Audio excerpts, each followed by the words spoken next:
Sharqi Turkiston jazo lagerlarida 2 milliondan ortiq kishi dahshatli zulmlarni beshdan o'tkazayotgan bu kunda lagerlarga mahbuslarga muddatsiz qamoq jazosidan o'lim jazosigacha bo'lgan og'ir jazo berilishga boshlaganligi o'ttirg'i chiqdi.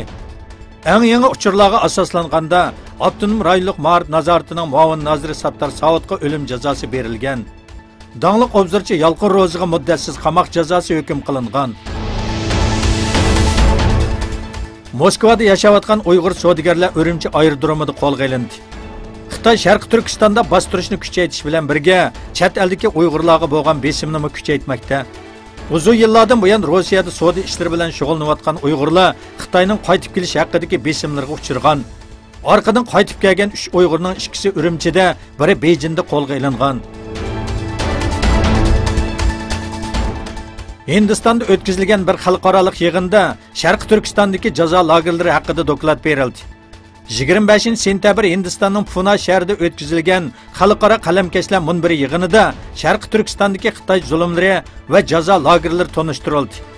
Bir qism davlatlarning vakillari Xitoyning Sharqi Turkistondagi jazo lagerlarini taqash kerakligi to'g'risida taklif sundi.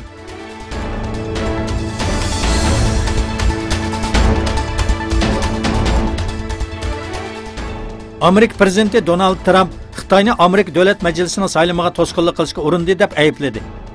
Trump Birlashgan Davlatlar Tashkiloti Xavfsizlik kengashida so'z qilganda Xitoyning Amerika Majlisining saylamiga to'sqinlik qilishga uringanligini ayblab bunday dedi. Ular bizning g'alaba qilishimizni xohlamaydi.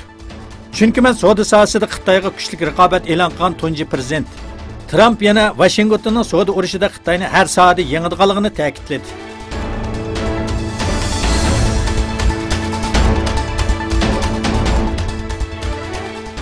Amerika havo armiyasiga tava B-52 tiplik bir yadrolik bombardimonchi aeroplanning 2 dona Yaponiya urush aeroplanining hamrohligida Sharqi dengizdagi Xitoy havo tavalligi deb e'lon qilingan orollar ustidan uchib o'tganligi bildirildi.